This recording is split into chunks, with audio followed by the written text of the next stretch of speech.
Untuk pembahasan pertama, kita akan membahas mengenai pemikiran terkotak. Apa sih pemikiran terkotak itu? Pemikiran terkotak ialah pemikiran yang hanya memikirkan satu pemikiran saja dan tidak memikirkan masalah lainnya atau pikiran lainnya. Pemikiran terkotak ini sangat berbanding terbalik dengan pemikiran strategis.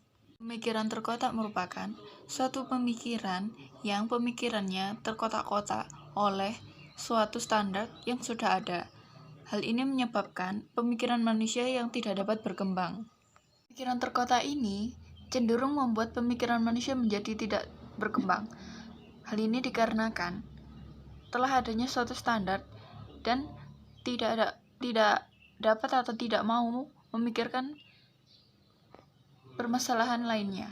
Untuk pembahasan selanjutnya, kita akan membahas mengenai karakteristik pemikiran terkotak. Karakteristik yang pertama, hanya berfokus kepada jenis, fungsi, peran, dan wilayah pekerjaan saja.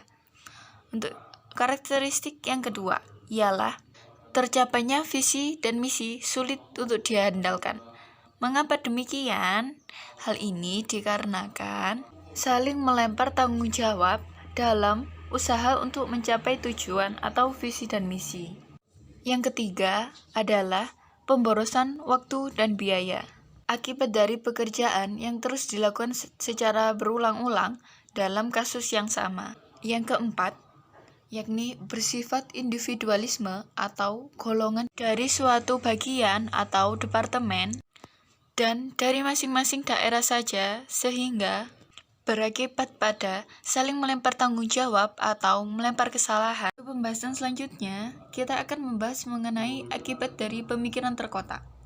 Yang pertama ialah hilangnya kesempatan dalam suatu perkembangan usaha atau hilangnya suatu kesempatan dalam menyelesaikan suatu masalah sebagai ancaman untuk perusahaan. Yang kedua adalah ketidakmampuan dalam persaingan global. Dan yang ketiga adalah pemborosan waktu dan juga biaya. Sehingga ketiga hal ini dapat menyebabkan laba dari perusahaan akan menurun. Contoh berpikir terkotak. Berpikir terkotak dapat dicontohkan dalam proses produksi barang. Yang pertama, pemasaran. Teknik dari pemilik, pemasaran harus meningkatkan penjualan lebih baik dari sebelumnya. Bagian pemasaran gencar melakukan kegiatan marketing dengan menggiatkan promosi dengan berbagai cara dan melakukan kebijakan dengan menaikkan harga. Yang kedua yaitu ada keuangan. Bagian keuangan mendapatkan tekanan dari pemilik untuk meningkatkan kinerja keuangan mengikuti jejak prestasi kinerja bagian pemasaran.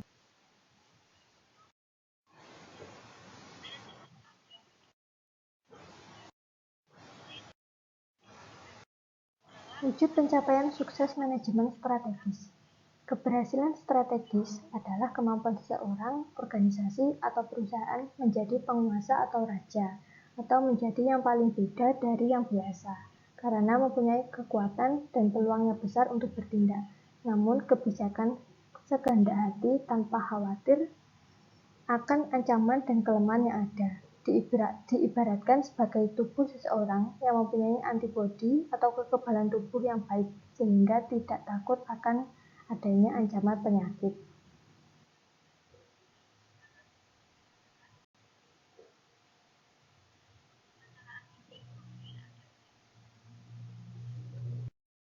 Nurul Hidayah akan melanjutkan presentasi poin G atau penerapan manajemen strategis. Yang pertama, komponen penerapan strategis, antara lain A. Pengembangan usaha ekspedisi yang dapat menambah ruang jumlah barang atau membuka usaha lain atas dasar pengalaman yang dikelola sebelumnya atau bisa juga dilakukan dengan multibisnis. B. Strategi stabilitas.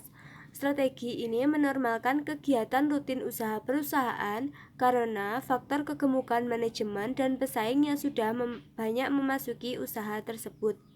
Yang kedua, teknik perencanaan strategis. Perkembangan metode dan teknik yang mendukung dalam membuat perencanaan strategis antara lain A. Melakukan uji statistik terhadap daerah atau wilayah tertentu yang diukur, seperti mengukur tingkat penjualan dengan teknik sederhana yaitu distribusi frekuensi. B. Melakukan analisis regresi yang dapat mengetahui seberapa besar pengaruh faktor-faktor X yang mempengaruhi faktor Y saat perencanaan produksi. C. Expert choice software atau aplikasi ini digunakan untuk menganalisis SWOT secara instan. D. Analisa tren untuk beberapa faktor yang diukur. Teknik ini mengukur antara realisasi dengan anggaran. Ketiga, menciptakan persaingan tidak sempurna. Menciptakan persaingan tidak sempurna adalah bentuk sempurna dari tercapainya manajemen strategis yang dapat dilakukan dengan cara sebagai berikut. A. Melakukan penelitian di beberapa wilayah melalui survei dan observasi. B. Mengukur tingkat kebutuhan pasar dengan usaha bersangkutan. C. Perbandingan biaya modal yang harus dikeluarkan berkaitan dengan investasi dan pengadaan produksi atau penyelenggaraan jasa. D. Mempersiapkan kontinuitas usaha dari terjaminnya suplai bahan baku tanpa khawatir kelangkaan barang atau permainan harga di pasar, kualitas, motivasi. E. Kemampuan menciptakan efisiensi. Keempat, kendala perencanaan strategis. Hambatan dalam melaksanakan perencanaan strategis dipengaruhi oleh banyak hal. Yang pertama, perlakuan kerja yang tepat. Yang kedua, menciptakan keamanan kerja, kenyamanan, dan berinteraksi, serta pemenuhan tingkat kesejahteraan semua anggota perusahaan, yang merupakan salah satu cara untuk memotivasi semua anggota perusahaan. Kelima, contoh-contoh kasus pembuatan strategi. A. Strategi pedagang yang kurang tepat. B. Strategi tukang angkot yang kurang tepat. C. Strategi tukang ojek yang kurang tepat. Dan yang keenam, contoh-contoh pembuatan strategi yang tepat. A. Tukang sampah dan B. Pedagang jemuran.